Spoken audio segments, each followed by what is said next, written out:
Por que será que eu não estou conseguindo fazer isso? Olá, pessoal!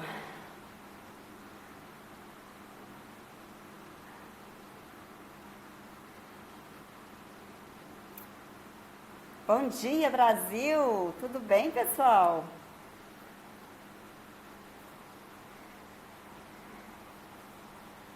Estou aqui tentando conectar com o YouTube. Estou achando uma dificuldadezinha aqui.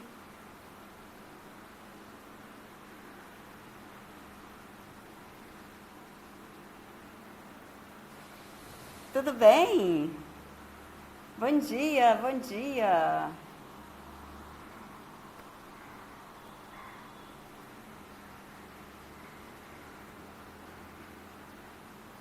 Tá difícil aqui hoje. Já cumprimento vocês direito, pessoal. Tô só ajustando aqui a transmissão do YouTube, que por algum motivo eu não tô conseguindo. Criar stream. Vamos ver se dá agora. Aqui pra mim é boa tarde, Ana. Obrigada.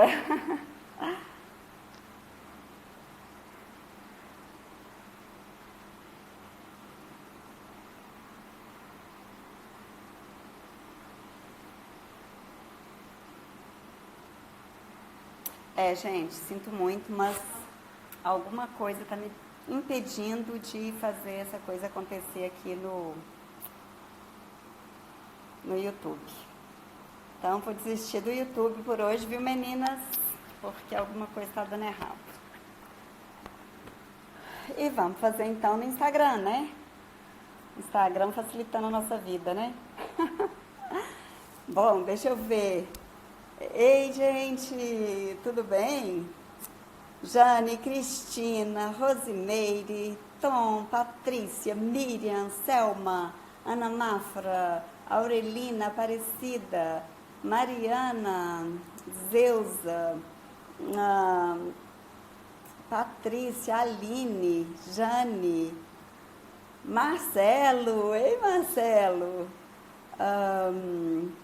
Lu, né, a gente falei, Lu, Dida Mafra, acho que Luxi, acho que Kátia, Alice, José Afonso, Ilma, uau, tô prestigiada às 7 horas da manhã, gente, adorei, vocês acordaram cedo mesmo, ainda bem que vocês estão me ajudando a despedir, né, do momento, é um momento muito especial, é um momento de transição, né, tô indo daqui para casa hoje e despedindo mesmo, né, desse ambiente, desse tempo, desse espaço, com muito carinho, com muita dignidade, com muito amor, sabe?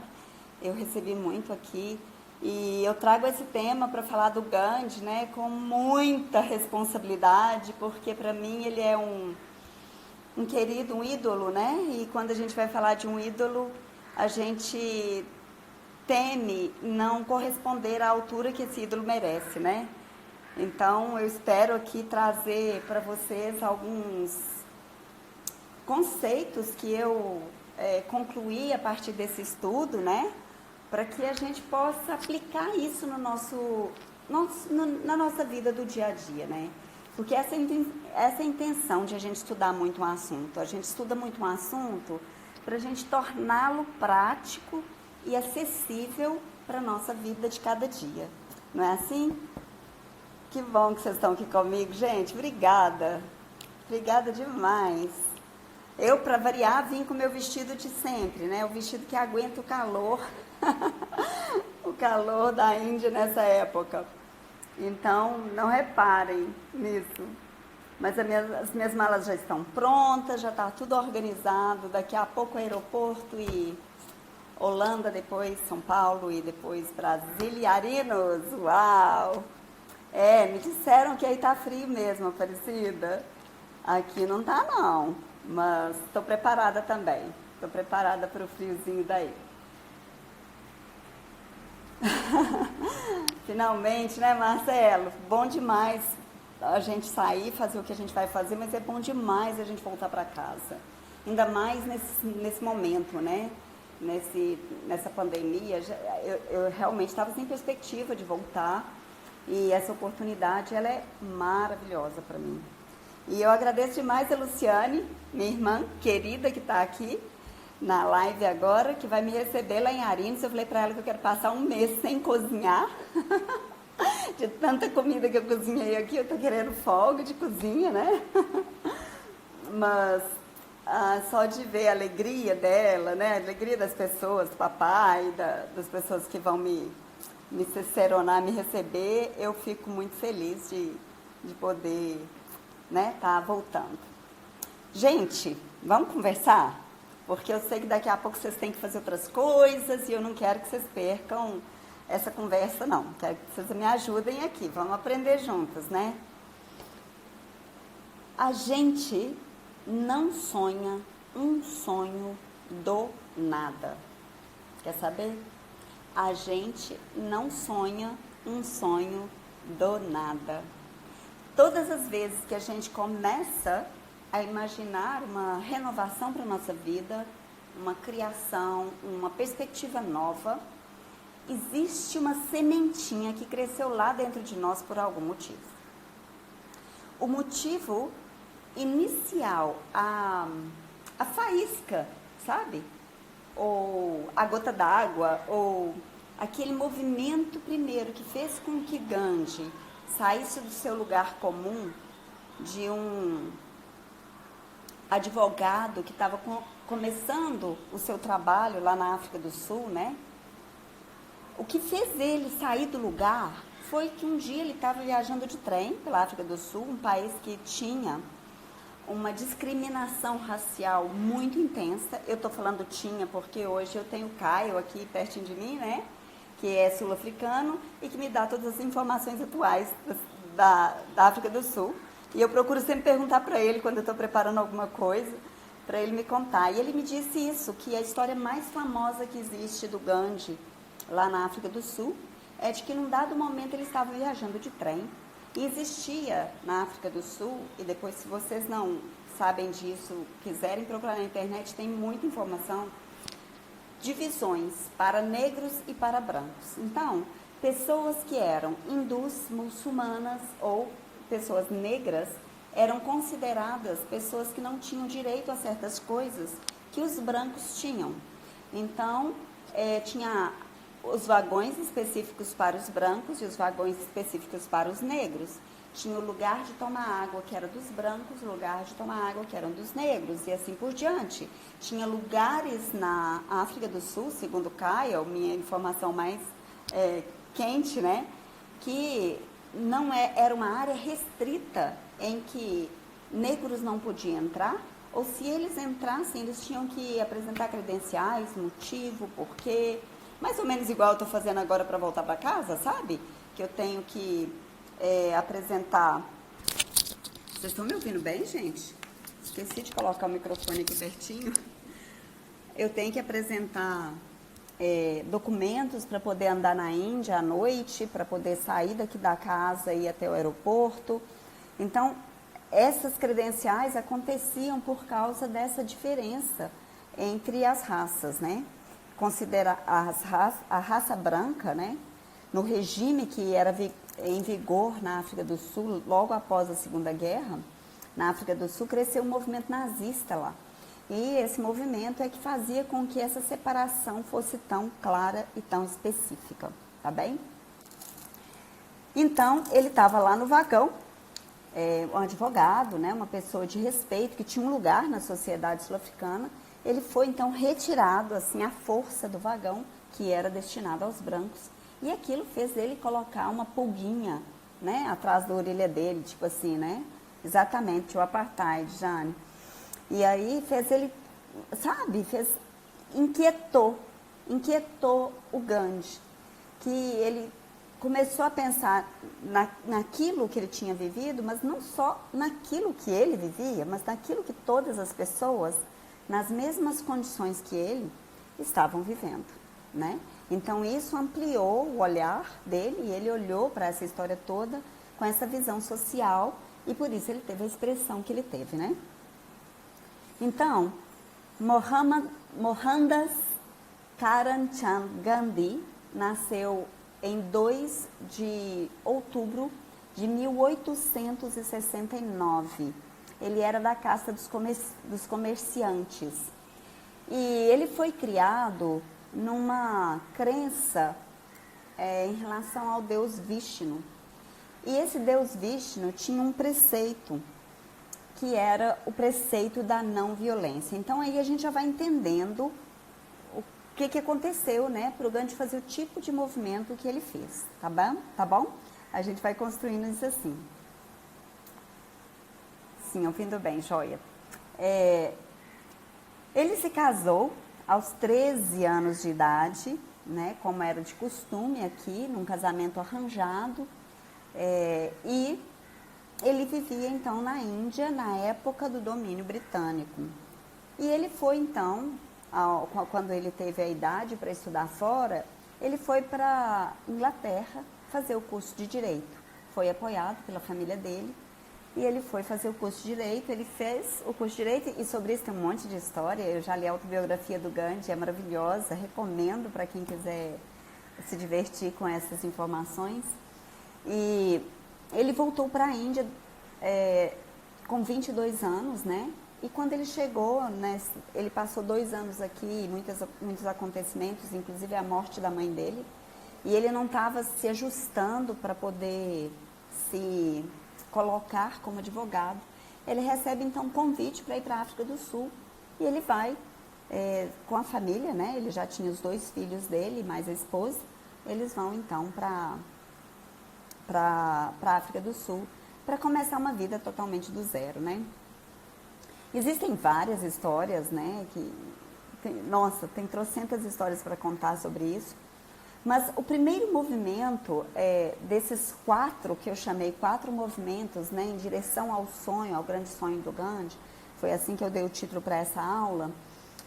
O primeiro desses movimentos, que eu quero agora compartilhar com vocês e que eu entendi, né, que o Gandhi fez, foi um sentimento de inconformismo. Então, para mim, o primeiro grande movimento que aconteceu foi um inconformismo. O que é isso, né? Eu procurei no dicionário para ver o que era não conformar, né? E diz o seguinte, que é não identificar. Você está numa situação e naquela situação você não se identifica com ela. Você fica em desacordo com a situação e você não consegue se sujeitar a ela.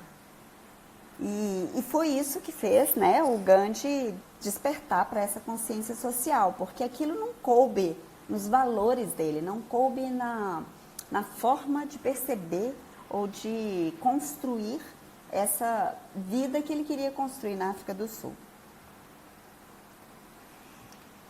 Então, como não era só com ele, né? Assim, eram negros, eram também muçulmanos, eram indianos, e eles eram discriminados tanto pelos holandeses quanto pelos britânicos. E então eu estou dizendo de novo, né? A gente não sonha o sonho do nada. Precisou dele ficar tão indignado numa situação dessa para ele se inconformar. O que tem de bom no inconformismo? O que tem de bom quando você não se conforma com algo é que nasce ali uma força para você fazer algo para mudar aquela realidade. Veja, isso é diferente de você não se conformar com coisas banais e que não trazem força nenhuma. Sabe aquela coisa da reclamação? A gente já falou muito disso aqui. Mas quando eu estou só reclamando, eu não me conformo, mas eu estou só no nível da reclamação sem ganhar força de luta para virar o jogo, então isso não é o que eu estou chamando aqui de inconformismo, tá bem? O que eu estou chamando de inconformismo é uma gana interna, é uma dor existencial, uma coisa que você fala assim, não é possível, eu não posso deixar essas coisas desse jeito, desse jeito não faz sentido para mim. E cada um de nós tem aí um lugar de inconformismo, não é? Cada um de nós tem um lugar que a gente fala, não, gente, essa história não está bem contada, não.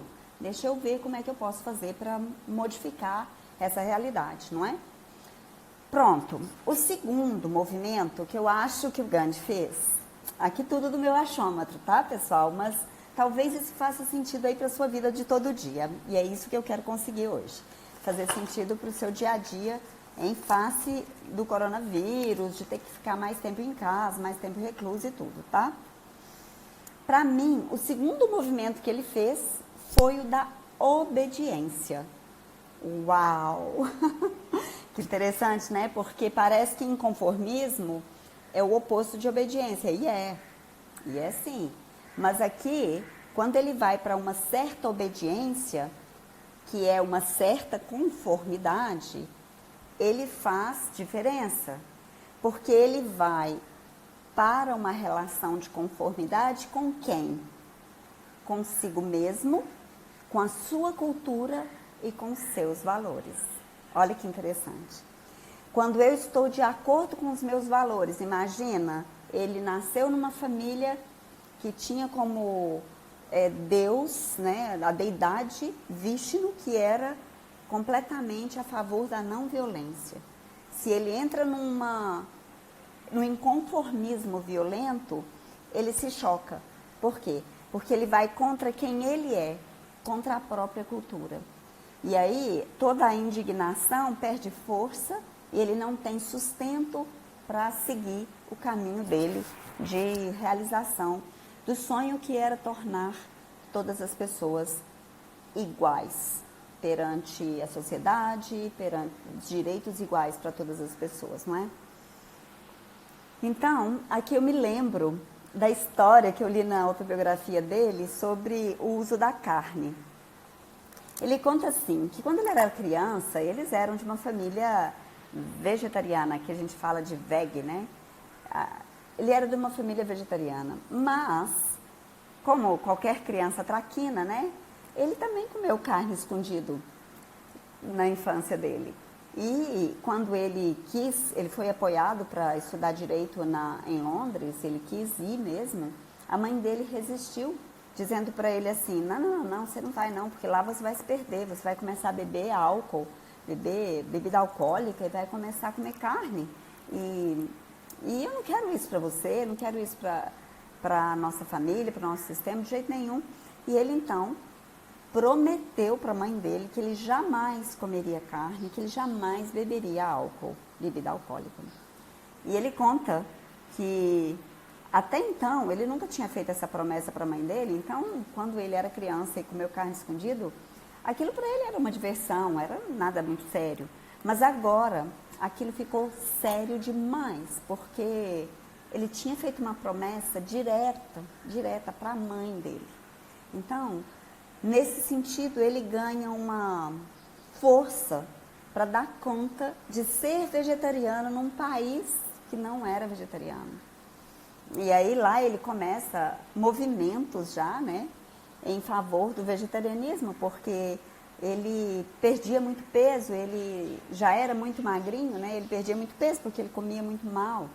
Então ele começou esses movimentos do vegetarianismo lá. Tudo isso era obediência, pessoal. A obediência, né, a cultura, a promessa que ele tinha feito à própria mãe e esse ideal de igualdade, de liberdade e de autonomia, né? A luta que ele empreendeu foi uma luta tão pacífica, né? Que o que ele adotou de mais importante para ele lutar foram as caminhadas, né, com as multidões, o jejum e esse despojamento de se vestir com roupa muito simples. Isso que foi o caminho que ele fez, no sentido de trazer a não violência e a obediência para o processo do sonho dele, né? Primeiro um sonho de igualdade, depois um sonho de libertar a Índia do domínio britânico, né? Foram duas coisas que aconteceram na história dele. E então, vem para mim o terceiro movimento. Para mim, o terceiro movimento que ele empreendeu foi o que eu chamei de persistência e coerência. Gente, coisas para o nosso dia a dia, tá? Muito legal, olha só. Uma das mais eficientes ações de Gandhi foi a marcha do sal. Se vocês não ouviram falar, foram quilômetros. Eu li em uma fonte, eu li 320 quilômetros, em outra fonte eu li 200, então eu não tenho certeza quantos quilômetros foram. E eu não parei para contar aqui qual que é a distância de Ahmedabad até Dundee, que é o lugar para onde ele foi. Eu sei que ele atravessou a pé a Índia para chegar no Oceano Pacífico, aonde eram as fontes de sal, porque ele convocou, né, a multidão, ele convocou as pessoas para não pagarem impostos sobre o sal, dizendo que o sal era um alimento que a natureza disponibilizava e que você não precisaria pagar impostos tão caros para a colônia britânica, para a Alemanha, não a colônia, mas para a Alemanha, que eles, como colônia, eles teriam que ter o direito de ter acesso ao sal, porque o sal era algo que a natureza estava disponibilizando para eles, né? Então, Gandhi começou uma marcha em Ahmedabad com 100 pessoas e ele chegou ao Oceano Pacífico, lá em Dundee, com 5.000 pessoas lutando com baldes para deixar a água do mar secando e o sal ser acessível para eles, para que ninguém precisasse mais pagar pelo sal que consumia no dia a dia. Então, o oceano, eu falei Pacífico, gente, é Oceano Índico, desculpa. Acho que eu falei Pacífico, desculpa. É Oceano Índico. Essas coisas que a gente conhece pouco, a gente tem que anotar, porque senão a gente fala errado, né, gente? Então, deixa eu ver o que eu escrevi aqui. Eu me lembrei também sobre essa história da persistência e da coerência, sobre uma outra história do Gandhi, muito legal. Então, na fase que ele estava aqui na Índia, depois que ele veio da África do Sul para a Índia e tal, ele era visto como Babu, né? O Babu é o nome carinhoso deles para o Gandhi. Então, as pessoas iam até o Gandhi para pedir conselhos, para pedir bênção ou para ofertar alguma coisa. E eles enfrentavam filas enormes para fazer esse movimento, né? E uma vez, uma mãe com um menino chegou até ele e disse: Babu, fala para o meu filho que ele não pode comer doce, ele é diabético, Babu. E ele está aqui comendo doce. E todas as vezes que ele faz isso, ele fica pior. Mas eu tenho certeza, ele te admira tanto, que se você, Babu, falar para ele que ele não deve comer açúcar, ele nunca mais vai comer. E só assim, para o meu filho sobreviver a esse quadro dele de diabetes. E aí, Gandhi, nesse momento, ele fala assim: ok, eu posso conversar com ele daqui em 15 dias? Você poderia voltar em 15 dias para eu poder falar com ele de novo? E aquela mulher saiu dali intrigada, né? Enfrentou uma fila tão grande. O desafio tá ali naquele sol quente, que eu fico imaginando, sol quente, né, gente? Porque a pessoa que sofre. E a mulher ficou intrigada, mas foi embora para casa, porque não tinha outra opção. Aí, passa 15 dias, eles voltam. Babu, você me disse que ia falar para o meu filho para ele não comer mais açúcar. E eu trouxe ele aqui, de novo. Aí o Gandhi fala: meu filho, você tem diabetes não combinam com açúcar. E verdadeiramente é importante você tirar o açúcar da sua vida, para que você se sinta melhor, para que você não adoeça, etc. Não fique pior e tal. E aí a mulher, intrigada, falou: gente, não falou nada de novo. Falou as mesmas coisas que ele sempre falava, por que ele não falou isso naquele dia, né? Não teve nada de diferente. Aí ela fez a pergunta para o Babu, né, assim: mas por que você não falou isso na vez passada? Eu tive que enfrentar outra fila, outro movimento, só para o senhor falar essa coisa simples que o senhor falou hoje. E ele disse: 15 dias atrás, eu comi açúcar. Então, isso é a coerência. Gandhi não era capaz de dizer alguma coisa que ele não fizesse. Por isso que ele chama a autobiografia dele de Experimentos em Relação à Verdade. Ele fala: se eu não for capaz de defender uma pessoa no direito usando apenas a verdade, então eu não sou capaz de defender essa pessoa. E isso é uma grande lição para nós, né? O que a gente chama de, é o que se chama aqui na Índia de Satyagraha. Difícil falar esse nome para mim. Satyagraha, que tem a ver com essa resistência não violenta, que tem a ver com a verdade, com dizer sempre a verdade, com estar no caminho, no rumo da verdade sempre, né? Então, chego aí com a minha quarta ideia de movimento que fez com que Gandhi chegasse aonde ele chegou. E esse quarto movimento que ele faz, então, é esse que eu acabei de dizer, da resistência não violenta. Então, existia dentro dele, né, uma indignação, existia uma desobediência civil e com palavras, mas não violenta.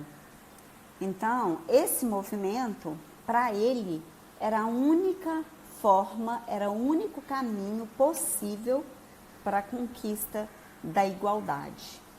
Ele falava que opor a violência com violência só aumentava o mal. Então, esse foi, de novo, o movimento que Gandhi, o quarto grande movimento que ele fez, porque quando ele começa, então, a fazer os jejuns, né, pela libertação da Índia, as pessoas começam a prestar atenção nele e querer cuidar dele, porque ele já era tão amado na Índia, ele já era tão querido que ninguém queria que ele morresse. Então, todas as vezes que ele começava um jejum, isso chamava a atenção do mundo, não só da Índia, mas também do mundo, né? Ele vivia naquele momento, quando ele voltou para a Índia, ele voltou para a Índia com 45 anos, olha só.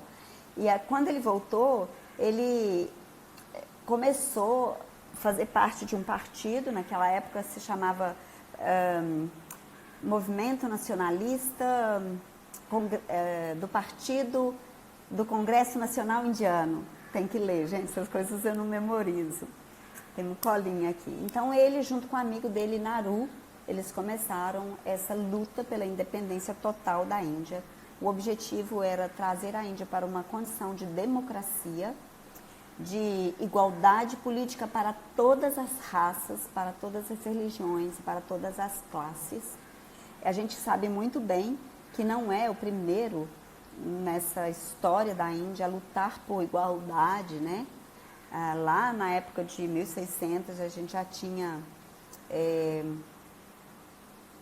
como chama, Guru Nanak lutando por isso também, ou seja, é uma luta antiga em terras indianas, né?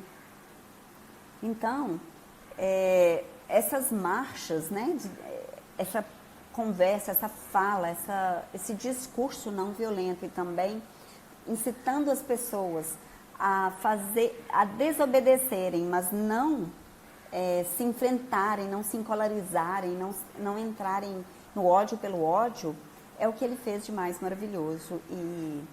E com isso, né, com essa história do Gandhi, ele incentivou muitas outras pessoas a fazerem outros movimentos assim em outros países, e eu vou trazer isso para vocês aqui daqui a pouco. A história que ele trazia era: não paguem impostos que não são dignos de serem pagos, não comprem produtos ingleses, já que nós temos produtos indianos de qualidade. E em 1932 ele fez a primeira greve de fome dele. Ele foi morrer assassinado em 30 de janeiro de 1948. Ele fala assim, então se ele era tão amado, por que mataram o Gandhi, né? Porque no fim das contas, a libertação da Índia foi feita não de uma forma, da forma como era desejada. No fim, para que a independência acontecesse, uma parte da Índia se tornou o Paquistão, que abrigou os muçulmanos, e a parte hindu ficou, então, com o que hoje a gente chama de Índia, né? Então, existiam pessoas que ficaram muito insatisfeitas com a forma como a independência foi processada e aconteceu. E esse foi a segunda tentativa de assassinato. O primeiro foi por meio de uma bomba, que não resultou em tragédia, mas a segunda ele conseguiu, né? Então, para o Gandhi, para a libertação da alma humana, em relação à servidão terrestre, e olha, eu não estou falando só de servidão em relação ao outro, né, a um outro ser humano, mas para a servidão terrestre, isso só pode ser alcançado por meio de uma disciplina diária, meditação, jejuns e oração. Para quê? Para que você tenha um completo domínio sobre os seus sentidos. Olha se isso não é maravilhoso. E se olha também se isso não é o que a gente conversa lá no nosso curso da PV, no nosso curso da imunidade, do tanto que a gente precisa domar os nossos sentidos, tanto que a gente precisa estar em nós mesmos para a gente conseguir de verdade se libertar dos nossos próprios vícios.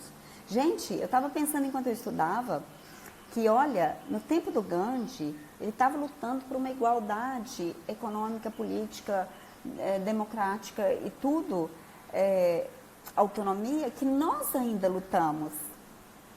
Isso não mudou. Mas muitas vezes hoje a nossa luta está muito mais dentro de nós. Porque hoje, por exemplo, nós estamos trancafiados dentro das nossas casas. E o que nos desafia hoje está aqui dentro de nós também. E a gente tem que empreender essa luta interna para a gente dominar os nossos sentidos, para que a gente não entre em lutas vazias, em violência sem sentido. Entende? Mais uma vez eu digo para vocês, a gente não sonha um sonho do nada. Se eu quero alcançar aquilo que eu sempre falo para vocês, né, que eu quero ser uma velhota, eu quero ser uma velhota muito flexível, né, eu costumo falar isso, eu quero ter aquela habilidade do bambu, né.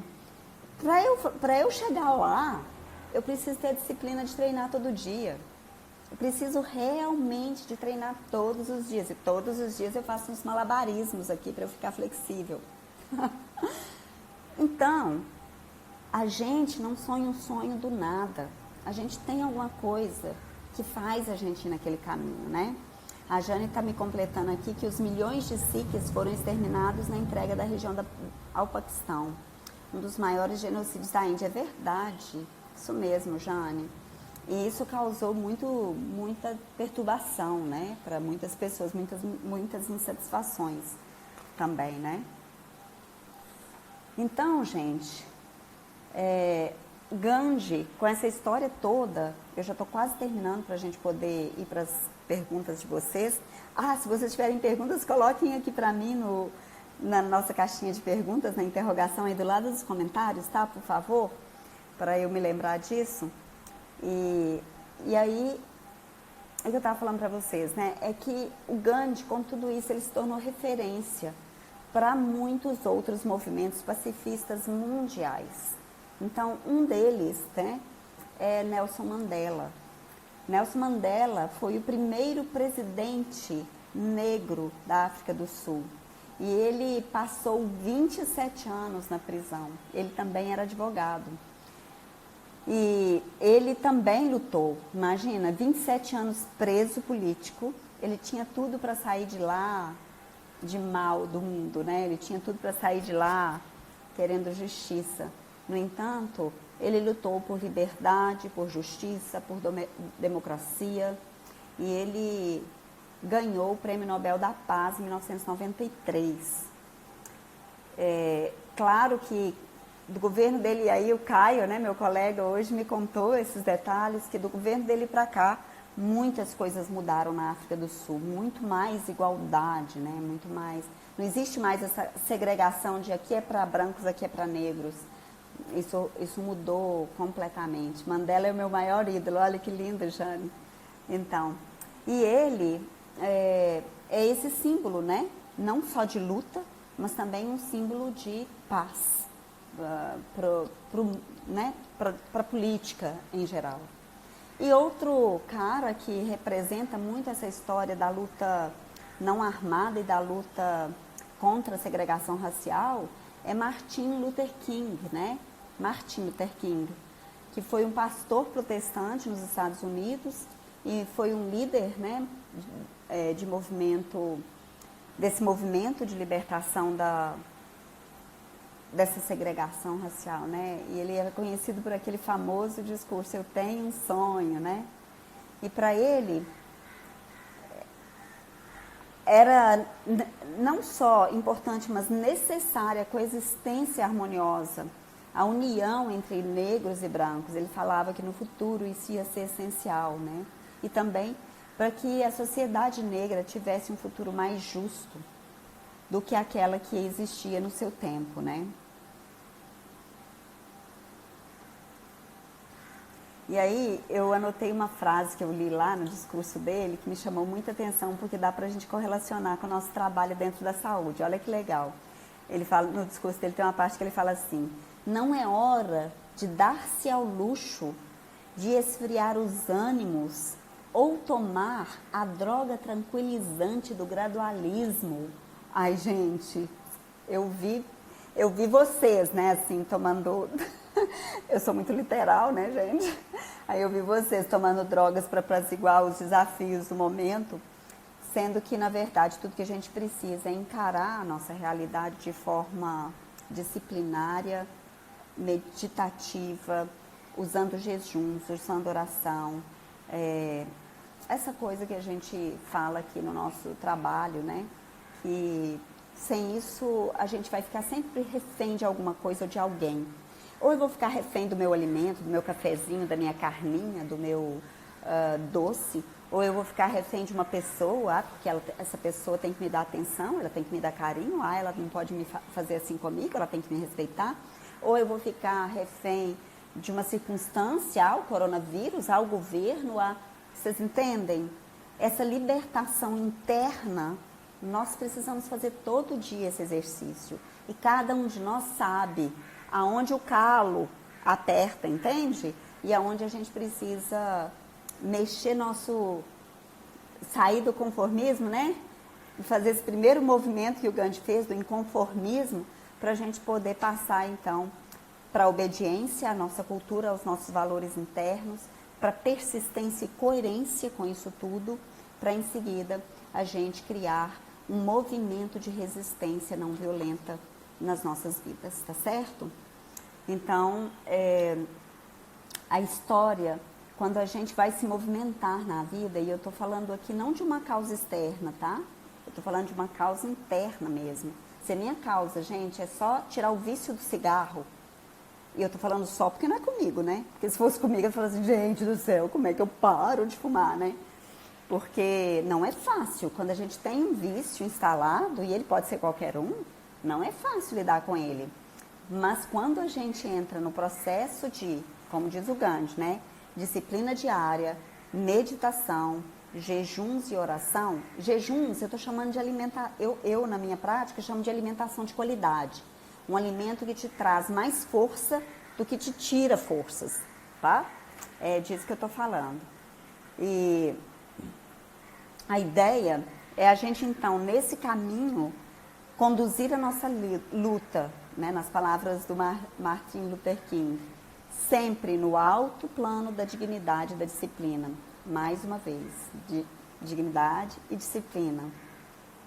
A gente precisa começar a combater a força física com a força da nossa alma, tá certo? Mais uma vez, a gente não sonha um sonho do nada. Tudo aquilo em relação ao que a gente se indigna, aquilo que dói em nós, é aquilo pelo qual a gente quer lutar um dia, não é? A Jane está falando assim, o conceito de obediência foi muito distorcido na nossa cultura. Obedecer aos nossos propósitos e valores internos, né? As pessoas consideram que obedecer é uma ação a um outro e não a si mesmo. Exatamente, Jane. E é por isso, muitas vezes, que as pessoas não se dedicam à própria disciplina. E para mim isso é um tiro no pé. Porque se você quer alcançar algum objetivo e você não se disciplina para chegar nele, nada feito. Você não vai chegar lá. Às vezes eu estou falando, uau, libertação interna, com certeza. Porque eu tenho que fazer essa associação com o meu tema, que é o meu tema, né, básico, é saúde em todos os níveis, né, pessoal? E para mim, essa história toda do Gandhi me remete a uma qualidade de olhar para mim mesma e para a saúde, como eu apresento, porque é isso. Como diz Nelson Mandela, uma boa cabeça e um bom coração formam uma formidável combinação. Olha que legal essa frase. Então você tem que ter cabeça boa, e cabeça te leva para a disciplina. E você precisa ter um coração que está conectado àquilo que você ama, ou àquilo que você odeia, porque aquilo que você odeia esconde o que você ama. Por exemplo, quando ele sentiu indignado, Gandhi, né, sentiu indignado de ser posto fora do vagão dos brancos, aquilo era o que ele odiava. O que ele odiava era a segregação racial. Mas o que ele amava era a liberdade e a autonomia. E aqui a gente torna a dizer da importância disso estar no lugar de propósito de alma e não de reclamação do nada, entende? Ah, não, vou começar a reclamar porque se eu não reclamar é porque eu estou conformada. Não é bem assim. A gente tem que ter gana para a gente ganhar a força necessária para essa luta realmente nos levar à realização do tão sonhado sonho, né? As pessoas que fizeram grandes feitos para a humanidade, elas acreditavam em algo que não estava ainda no nível da realidade delas. Elas tinham um vislumbre, elas tinham um sonho e elas não abriam mão de não sonhar esse sonho. Elas não abriram mão de olhar para essa causa como se fosse a causa da vida delas, né? Tem uma frase que eu li, que eu gostei muito, mas eu acho que eu não anotei ela não. Mas eu acho que é do Mandela, que ele fala assim que se ele tiver que morrer por essa causa, que ele está disposto, né? Aquilo é tão importante para ele que aquilo vale a vida dele, né? E claro que aqui também eu não estou advogando morte não, pelo amor de Deus, gente. Eu estou dizendo assim que quanto mais embasados a gente tiver na nossa missão de vida, mais força a gente garante para a gente chegar na nossa realização. E isso pode ser uma coisa muito simples que eu quero. Às vezes eu quero só dar uma educação melhor para o meu filho, para o meu neto. Não importa, gente. O que for é a sua força. Não pense que isso é pouco. Pense que isso é o seu tanto e não desista da luta. Ai, falei demais, eu tenho agora que responder perguntas. Vamos lá. Sim, quando o sonho é das entranhas, ele vira uma causa do coletivo, de todos. Não é uma coisa mais só pessoal. Porque aí, quando você treina um filho, quando você treina um neto para ele se tornar alguém, você está treinando um líder para as futuras gerações também, tá bom? A Kátia fala assim, o mundo é o resultado de um pensamento poderoso. E onde o pensamento é poderoso, é puro. Os resultados são sempre puros e poderosos. Gandhi tinha essa frase, Gandhi, tenho essa frase no meu caderninho, que lindo, muito legal. Isso mesmo. E ele fala outra coisa que eu falei hoje na pílula, que é assim, a felicidade não está em viver, mas em saber viver. Não vive mais o que mais vive, mas o que vive melhor. Então, para eu saber viver melhor, eu tenho que trocar quantidade por qualidade, não é assim? Deixa eu ver aqui que tem uma perguntinha só. Ó, tem duas. A Selma, qual é a mensagem do Gandhi que você desejaria que nunca esquecêssemos? Vou te dizer. Selma, quem sabe se concentrar numa coisa e insistir nela como um único objetivo, obtém a capacidade de fazer qualquer coisa nessa vida. Essa é a mensagem do Gandhi que eu queria deixar.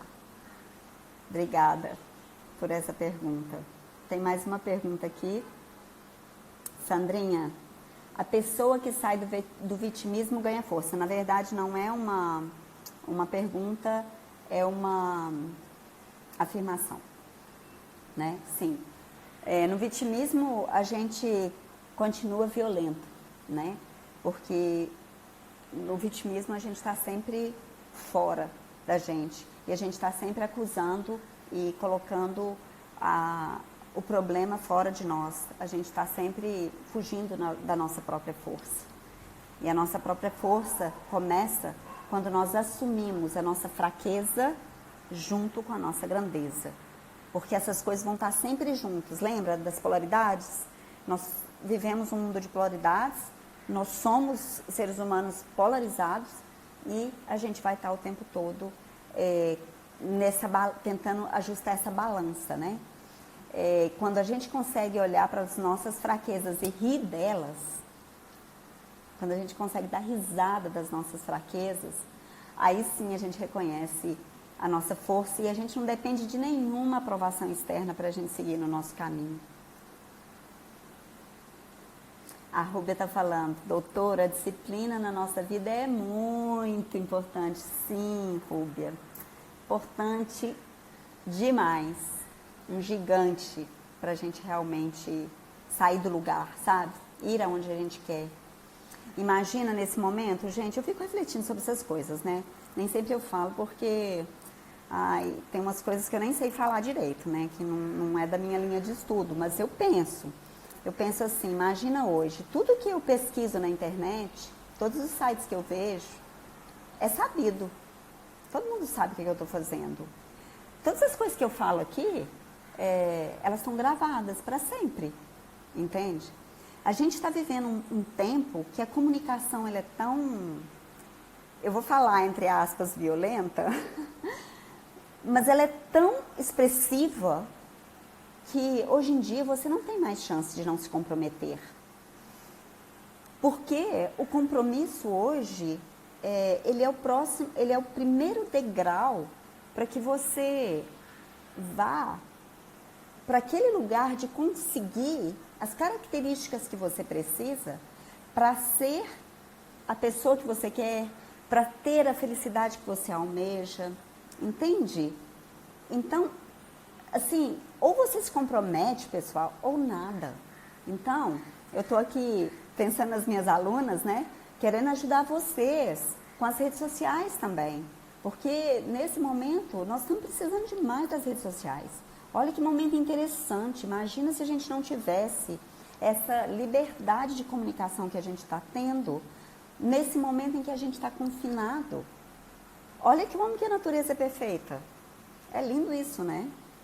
A Luciane está falando assim, polarizados sim, somos números e eles têm energia positiva e negativa. Isso mesmo. Tudo, né? Está muito ajustado na parte numerológica e rítmica, não é? Live libertadora, Aparecida, que bom, meu amor. Essa é a intenção do Babu, do Gandhi. Eu assisti um filme aqui, um filme de Bollywood chamado, vamos ver se eu lembro o nome, pera lá, atenção, neurônios, atuando. Nossa, não lembro, gente, mas prometo falar isso para vocês em algum momento. Eu vou colocar lá no Telegram, tá? O nome do filme que eu assisti aqui, que o cara, ele é um gangster indiano, assim, e ele começa a estudar sobre Gandhi por causa de uma mulher que ele queria conquistar. Ele começa então a estudar e aí o Gandhi aparece para ele. E ele começa a falar as coisas que o Gandhi fala. Bom, não vou contar mais o filme não, mas para dizer assim que foi lá no filme que eu aprendi essa palavra babu, por exemplo. E é um filme gostoso, descontraído, para dar risada. Se vocês depois quiserem assistir, é interessante. E aí vocês vão escutar mais um pouco dos dizeres do Gandhi no filme, porque ele fala muitas coisas que o Gandhi falava, né? Ou fala, porque ele é atual até hoje, né, gente? E aí, tudo certo? Prontos para me receber no Brasil? Delícia! Trem mais bom voltar, gente? Seria bom voltar de qualquer jeito, mas nas circunstâncias atuais parece que o prêmio é dobrado, sabe? Porque Sabe aquela história assim, tem 2 meses que eu tô querendo voltar para casa, sabe? E tava tão difícil, né? Mas deu tudo certo. E tô chegando. Esperando, né, Lulu? Uhul! Isso mesmo. Obrigada, gente. Então, eu deixo vocês aí.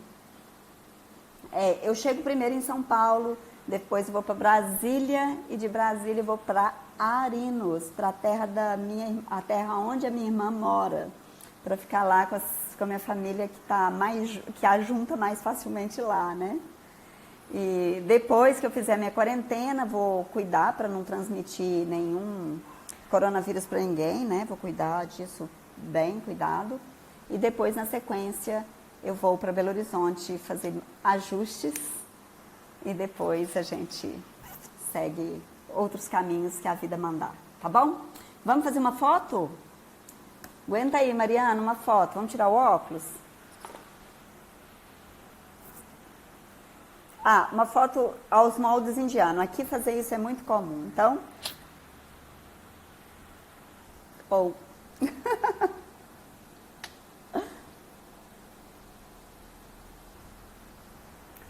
Obrigada, pessoal. Se vocês por um acaso quiserem transmitir essa live para alguém, marca a gente, para a gente saber que mais gente está nessa luta, nesse caminho de transmitir coisas boas uns para os outros, né?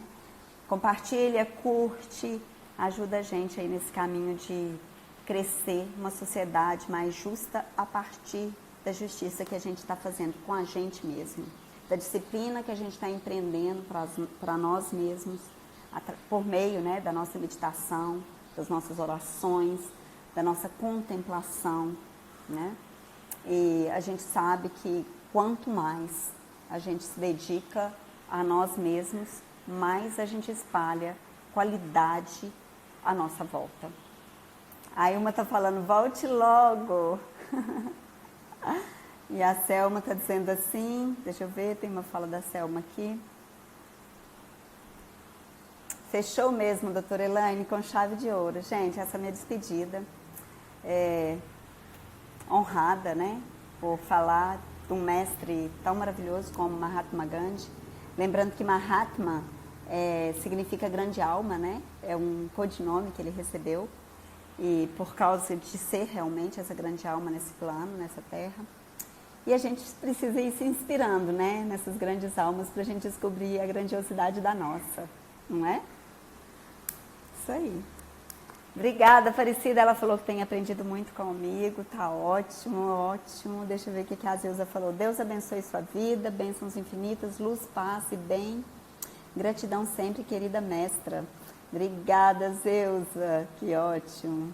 Gente, eu que agradeço. Então, ó, coração batendo forte, cada vez mais forte.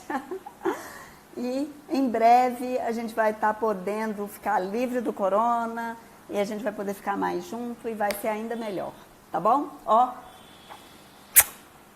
beijos, mantenham suas orações para que eu passe segura por essa caminhada de 9 horas até Amsterdã, depois 12 horas até São Paulo, tá bom?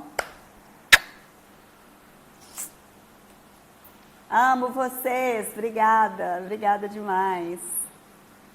Hora de ver os Zeus, ai que boa lembrança. Sandrinha, hora de ver os Zeus, se Deus quiser. Ai, delícia. Obrigada, obrigada.